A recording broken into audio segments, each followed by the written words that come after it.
مسلمانوں میں ایک طریقہ چلا ہوا ہے میلاد النبی کا. میلاد النبی کیا ہے؟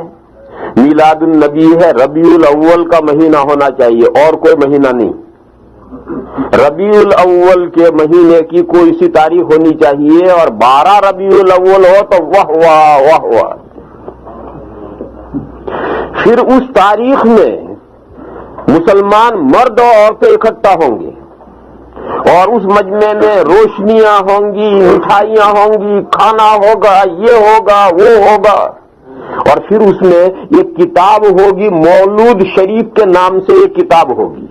اس کتاب میں حضور اکرم صلی اللہ تعالی علیہ وسلم کی ولادت مبارکہ، حضور کی پیدائش کا بیان ہوگا اور اس میں سب جھوٹی اور موضوع روایتیں ہوں گی اور وہ ساری مولود شریف پڑھی جائے گی اور اس کو بہت بڑا ثواب کا کام سمجھا جائے گا.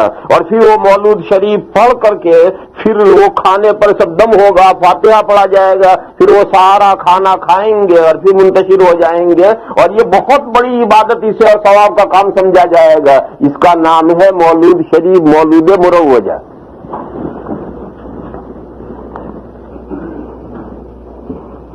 یہ مولود مروجہ جو آج مسلمانوں کے درمیان میں ہے، اس کی نہ تو یہ حضور کے سلف میں تھی اور نہ اس کی کوئی اصل پائی جاتی ہے. اور یہ مولود کا طریقہ شروع ہوا ہے 5th سینچری میں، 5ویں صدی میں. اربل کا ایک بادشاہ تھا، اس کا نام صلاح الدین تھا. اربل یہ ادھری عراق کی طرف کہیں ہے. اربل کا ایک بادشاہ تھا جس کا نام صلاح الدین تھا اور اس نے یہ مولود شریف کا طریقہ شروع کیا ہے اور اس وقت سے لے کر آج تک دنیا میں چلا آ رہا ہے. اور یہ جو 3 دور ہیں سلف کے، صحابہ، تابعین اور تبع تابعین، ان 3 دوروں میں کبھی اس انداز سے مولود شریف حضور کی ولادت کا بیان نہیں کیا گیا اور اس کی کوئی اصل بھی نہیں. اس کی کوئی اصل نہیں ہے. اس کی دلیل بتاؤں میں؟ دیکھو، 2 باتیں متعین ہیں کہ آقائے دو جہاں تاجدار مدینہ حضرت محمد مصطفیٰ صلی اللہ تعالی علیہ وسلم کی ولادت اور وفات دونوں ربیع الاول میں ہوئی. یہ طے ہے، ربیع الاول میں ہوئی. یہ بھی طے ہے کہ حضور کی وفات پیر کے دن ہوئی. پیر کے دن صبح 8:30 بجے حضور کی وفات ہوئی اور وہ دن پورا گزر گیا. پھر اس کے بعد رات آئی، اس کے بعد اگلا دن آیا منگل، وہ منگل کا پورا دن گزر گیا اور پھر منگل اور بدھ کے بیچ کی رات میں آدھی رات کے قریب حضور کو دفن کیا گیا. اتنا وقت کیوں لگا؟ خلافت کا مسئلہ طے ہونے میں تھا اور کئی مسئلے اختلافی آ گئے تھے، وہ مسئلہ سارے طے کرنے تھے. سب سے پہلا مسئلہ تو یہ اختلافی آ گیا تھا کہ حضور کو کہاں دفن کیا جائے. بعض صحابہ کی رائے تھی کہ حضور کا وطن مکہ ہے، جنازہ مکہ لے چلو. بعض صحابہ کی رائے تھی کہ نبیوں کی زمین بیت المقدس ہے، حضور کا جنازہ وہاں لے چلو. بعض صحابہ کی رائے تھی کہ نہیں، حضور ہجرت کر کے مدینہ میں آئے ہیں لہذا مدینہ میں دفن ہونے چاہیے. یہ صحابہ کے درمیان یہ اختلاف ہو گیا تھا. اس اختلاف کو حضرت صدیق اکبر رضی اللہ تعالیٰ عنہ نے ختم کیا اور یہ فرمایا کہ میں نے حضور سے ایک حدیث سنی ہے، وہ ایسی مجھے یاد ہے جیسے میں نے ابھی سنی ہوں. وہ یہ ہے کہ اللہ تعالی ہر نبی جس جگہ دفن ہونا پسند کرتے ہیں اللہ اسی جگہ اس نبی کی روح قبض فرماتے ہیں. لہذا جہاں حضور کی وفات ہوئی وہیں قبر بنے گی. لہذا حضرت عائشہ کے کمرے میں جہاں چارپائی بچھی ہوئی تھی اور جس پر لیٹے لیٹے حضور کی وفات ہوئی تھی ٹھیک اس کے نیچے قبر کھودی گئی.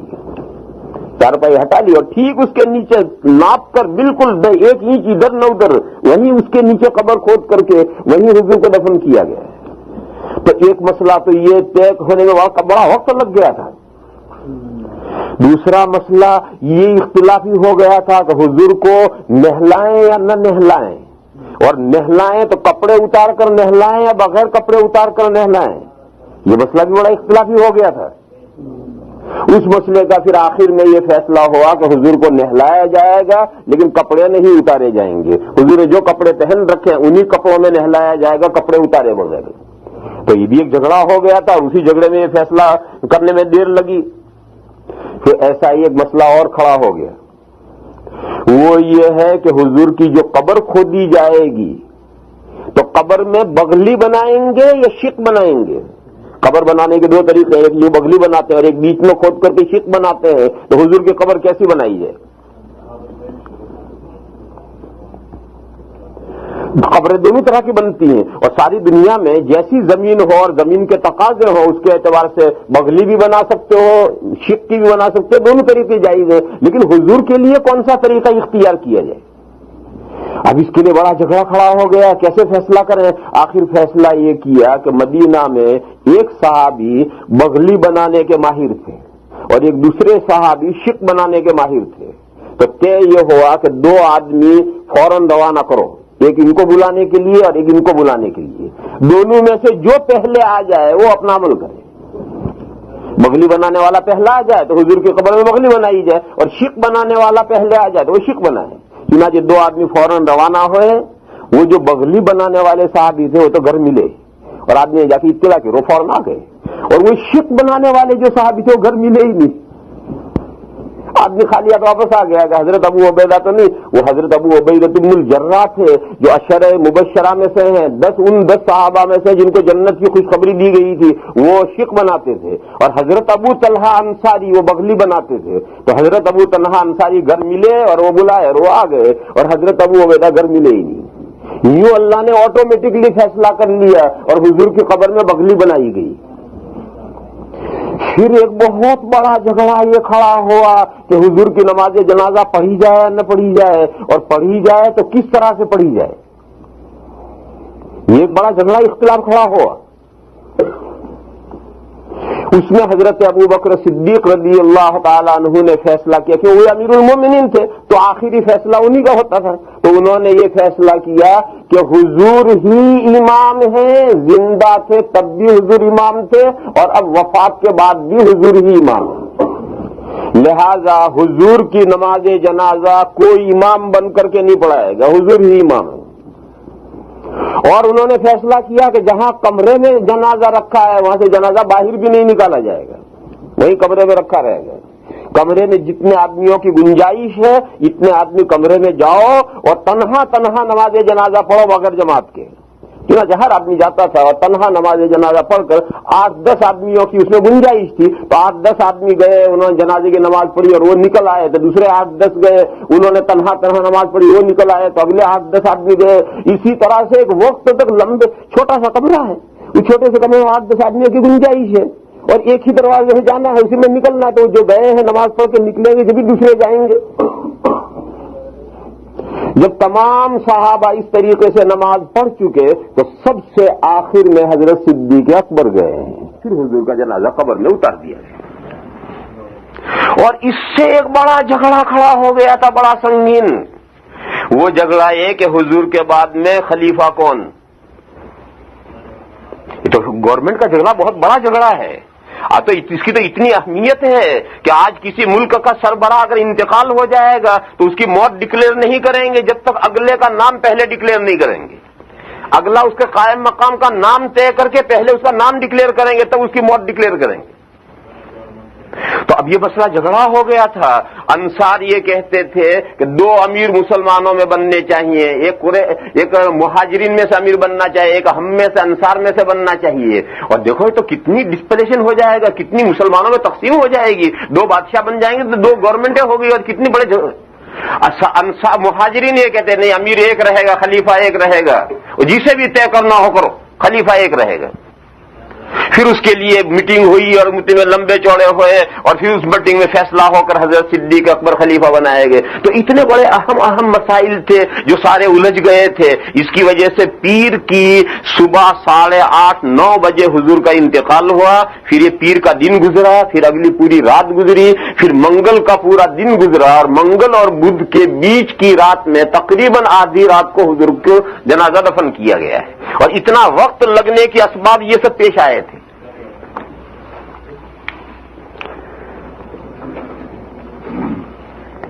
تو دو باتیں طے ہیں کہ ربیع الاول میں حضور کی پیدائش بھی ہوئی ہے اور ربیع الاول میں حضور کی وفات بھی ہوئی ہے، اور پیدائش کس دن ہوئی ہے اس بارے میں کوئی صحیح روایت نہیں، کون سے دن، لیکن وفات کس دن ہوئی ہے اس بارے میں صحیح روایت ہے کہ پیر کے دن وفات ہوئی ہے۔ اور تیسری بات کہ کون سی تاریخ تھی، ربیع الاول کی تاریخ کون سی تھی؟ مسلمانوں میں مشہور ہے کہ حضور کی وفات 12 ربیع الاول کو ہوئی ہے، اس کی کوئی روایت ہے ہی نہیں کہ 12 ربیع الاول کو حضور کی وفات ہوئی، اس کی کوئی روایت ہے ہی نہیں، اور حساب سے 12 کو پیر آتا ہی نہیں۔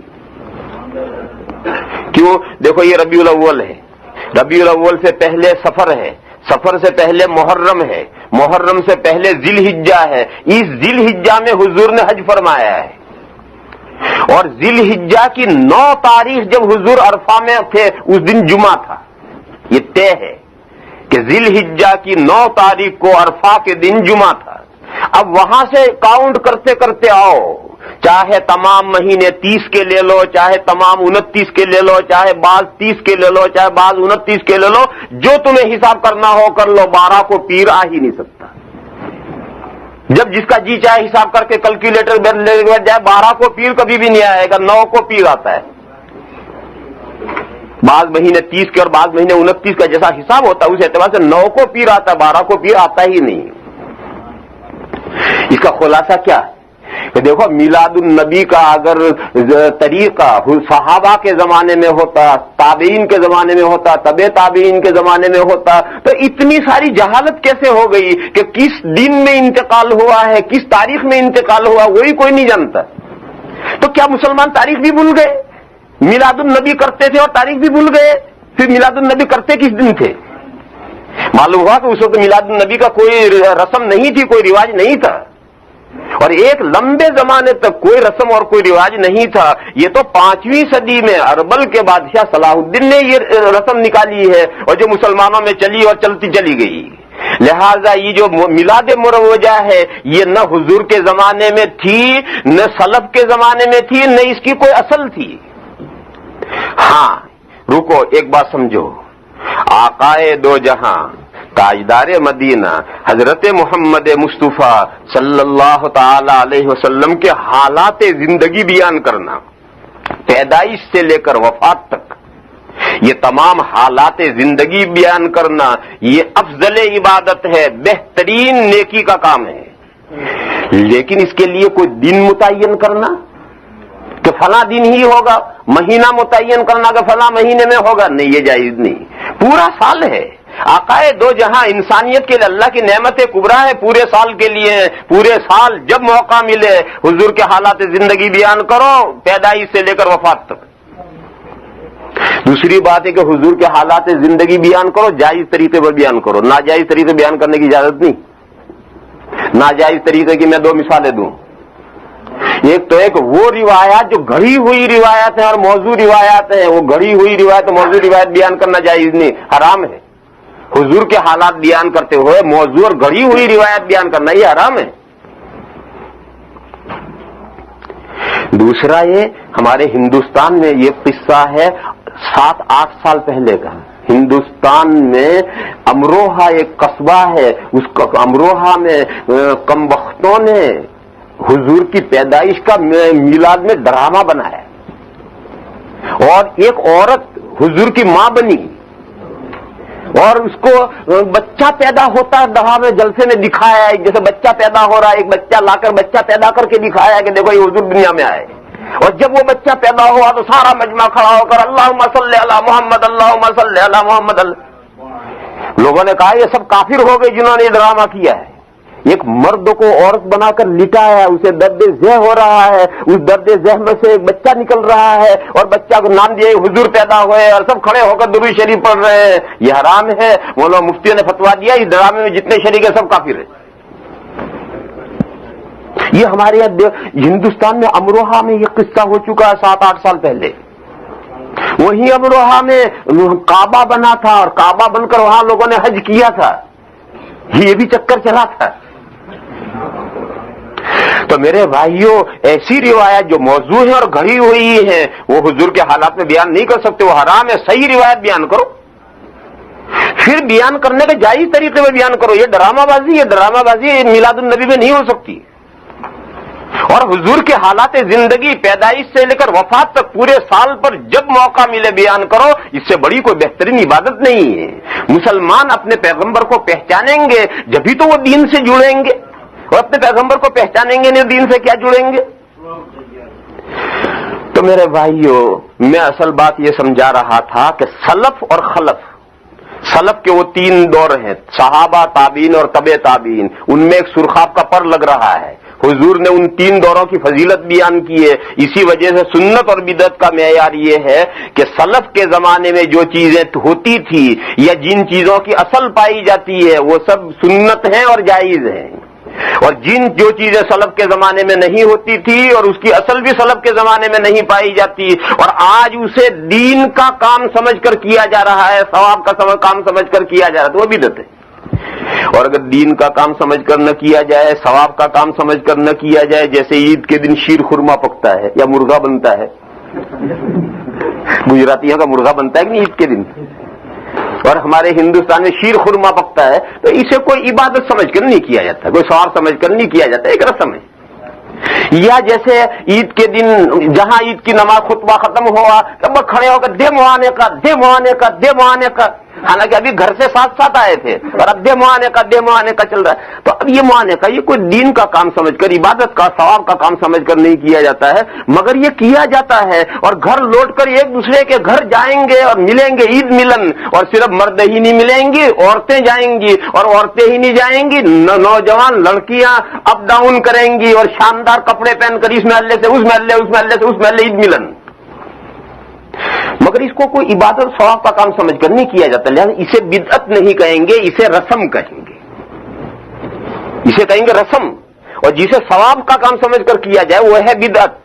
اور ممنوع دونوں چیزیں ہیں، رسمیں بھی ممنوع ہیں، بدعتیں بھی ممنوع ہیں. بدعت تو ممنوع ہونی چاہیے کہ جو چیز دین میں نہیں ہے اس دین کے اندر یہ اضافہ کرنا، ایجاد بندہ، یہ تو ممنوع ہونا ہی چاہیے. رسم کیوں ممنوع ہے میرے بھائیوں؟ یہ رسمیں بڑھتی یہ گلے کا توق بن جاتی ہیں، پیر کی اور ہاتھوں کی بیڑیاں بن جاتی ہیں. پھر لوگ اتنے پریشان ہو جاتے ہیں کہ کہیں سے قرض لیں گے، مریں گے، ماریں گے، مگر رسمیں ادا کرنی پڑیں گی. اس لیے یہ گلے کے توق ہیں، ہاتھوں پیروں کی بیڑیاں ہیں. اسلام نے ان رسموں میں پھنسنے کی بھی اجازت